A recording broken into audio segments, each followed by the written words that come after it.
예, 시장을 이기는 전략 체크해 보겠습니다. 오늘은 NH투자증권 조현주 연구원과 함께합니다. 안녕하세요, 연구원님. 안녕하세요. 예, 이제는 조금씩 숨고르는 양상을 나타내고 있습니다만 사실은 지수 봤을 때 코스피는 2,500선 돌파를 했거든요. 이게 얼마 만에 보는 2,500선인지 모르겠어요. 한 2년, 3년 정도 가까이 될 텐데 이제 여기서 중요한 게 더 강하게 힘을 받을 것인가 아니면 여기서 다시 좀 주저앉을 것인가 이 기로에 놓여 있지 않을까 싶은데요. 시장에 대해서 어떻게 보세요? 네, 일단은 지금 상황에서는 좀 하락할 만한 변수는 크지는 않다라고 저희는 생각을 하고 있습니다. 내년도의 화두가 이제 경기 회복이기 때문에 회복이라는 단어를 굉장히 많이 들으셨을 겁니다. 펀더멘털이 개선되는 국면에서 주가 지수가 약세장에 진입하거나 아니면 주저앉기는 좀 힘들기 때문에 저희는 지금의 기조를 좀 유지할 수 있다라고 생각을 하는데요. 다만 굉장히 빠르게 올라온 만큼 속도는 조금 더 완만해질 수는 있다라고 판단을 하고 있습니다. 특히 굉장히 오랜만에 이제 경기 민감주의 주도가 좀 나타나는 양상을 보이고 있는데요. 사실 2008년 금융위기 이후에도 가장 먼저 2년 동안 상승했던 주도주는 경기 민감주였습니다. 물론 그 이후에는 빵이 나타나면서 성장주가 한 10년 동안 상승을 하는 모습을 보였지만 경기 회복 초기 국면에서는 결국에는 경기 민감주가 상승하는 흐름을 보였거든요. 그래서 저희가 생각했을 때 이번에도 마찬가지로 코스피 내에서도 경기 민감주 주도 섹터로 좀 상승을 할 수 있지 않을까라고 생각을 하고 있고요. 다만 이제 2021년 1분기에는 바이든 수혜주에 대한 기대감이 존재하기 때문에 경기 민감주와 성장주가 같이 상승하는 그런 모습이 좀 나타나지 않을까라고 판단하고 있습니다.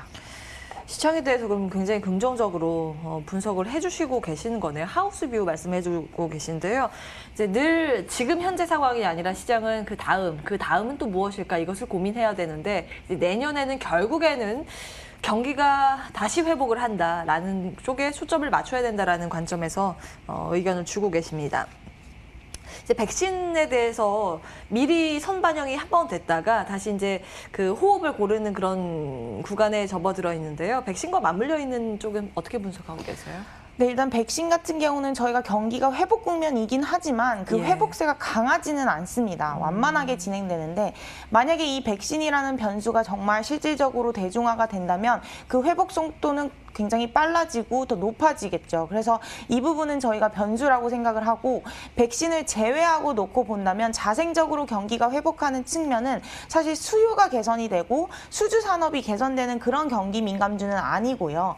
이때까지 쌓아뒀던 재고들이 이제 소진이 되면서 재고를 재축적하기 위해서 공장이 다시 열고 공장이 가동화되는 그런 그림이라고 보시면 됩니다. 그래서 저희가 생각했을 때 경기 민감주 내에서도 수주 산업 의 경기 민감주보다는 오히려 생산 쪽 라인의 경기 민감주, 그래서 화학이라든가 운송이라든가 이런 쪽이 긍정적이고요. 뭐 건설이라든가 조선 이런 수주 산업은 아직은 조금 이르다 이렇게 판단을 하고 있습니다. 그래서 백신 같은 경우는 4가지 절차를 통해서 대중화를 할 것이다라고 얘기를 했고요. 첫 번째 절차는 이제 코로나에 대응하는 전면전에 있는 사람들에게 먼저 지급하고 그 다음에는 65세 이상이라든가 지병이 있는 분, 그리고 세 번째는 서비스직같이 사람을 많이 만나는 직군. 그 다음이 대중화기 때문에 사실 백신이 개발이 된다고 하더라도 시간이 굉장히 오래 걸린다라고 좀 판단을 하고 있어서 내년이 회복이 핵심이긴 하지만 그 회복은 완만하게 진행될 것이다라고 보면 될 것 같습니다. 예. 분명히 일상생활로 완전히 복귀하기까지는 시차가 좀 있습니다. 백신이 나온다 하더라도 일반 대중까지 다 이제 접종하는 데까지는 시간이 좀 걸리는데 결국에는 백신 나온다 이거 아닙니까? 그럼 그 사이에 우리가 기대해 볼 수 있는 거는 어느 유동성 공급적인 측면, 정부가 추가적인 부양책을 풀 것인가 이런 쪽이 이제 미국에서부터 주목이 되고 있는 포인트인데요. 여기에 대해서는 어떻게 보세요?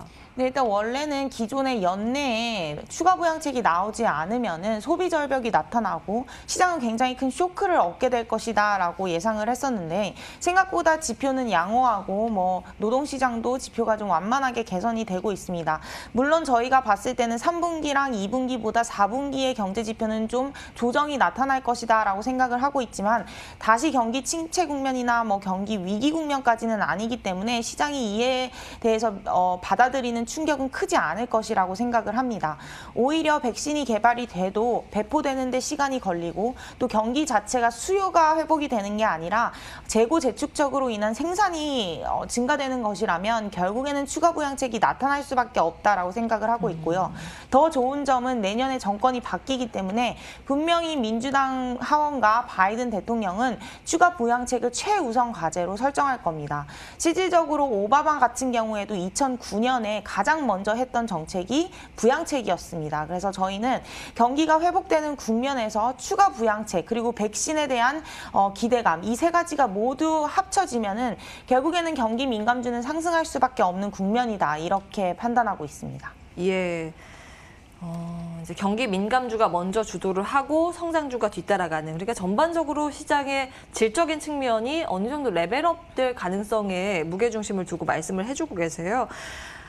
이제 외국인들의 수급이 참 궁금해지는데요. 환율 떨어진 거 대비했을 때 아직 덜 들어온 거 아닌가요? 네, 일단은 이제 한국과 미국의 차이가 좀 있는데 미국 같은 경우는 이제 경제 지표가 견조하고 양호해서 경기 민감주를 강하게 밀어도 괜찮은 상황이고요. 한국 같은 경우는 경기 민감주와 성장주의 그 차이가 좀 애매합니다. 특히 외국인이 좋아하는 삼성전자나 SK하이닉스는 뭐 성장주로 분류될 수도 있는 부분이거든요. 그래서 이제 성장주와 가치주에 대한 그런 차별화가 굉장히 애매하기 때문에 이제 한국 같은 경우는 어떻게 보면 대형 IT 섹터 중심으로 주도하는 게 결국은 시장이 성장하는 그런 그림이다라고 볼 수 있겠습니다. 그렇다면 외국인이 얼마만큼 들어와서 결국에는 대형주들을 계속 사들이느냐 이 부분일 것 같은데요.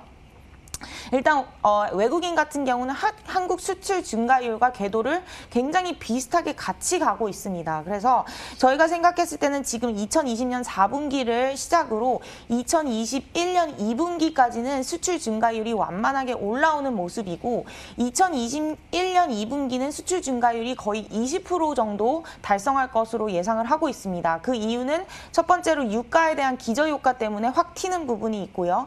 두 번째는 2분기가 올해가 너무 안 좋았기 때문에 수출 증가율이 개선될 수밖에 없는 부분. 그래서 그런 부분을 봤을 때 그 궤도를 따라서 외국인은 더 들어올 수 있다라고 저희도 생각을 하고 있기 때문에 물론 경기 민감주가 긍정적이라고 말씀을 드렸지만 한국 같은 경우는 예외적으로 대형 IT 중심으로 성장을 주도할 수 있다라고 판단하고 있습니다. 예, 제조업 쪽은 계속 봐야겠네요. 이제 IT 섹터 관련해서요. 이제 11월 증시를 놓고 좀 대응 전략을 세워봐야 되는데요.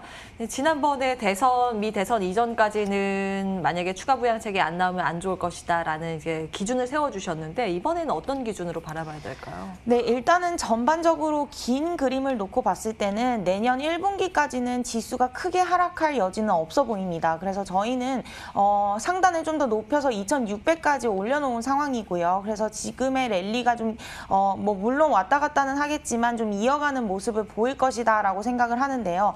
다만 세 가지 변수는 꼭 저희가 짚고 넘어가야 된다라고 말씀을 드리고 있습니다. 일단 첫 번째는 12월 14일이 미국 대통령 선거가 완전히 확정되는 선거인 날 투표입니다. 이때까지 트럼프 불복이 크게 이슈가 되지 않는다면 괜찮고요.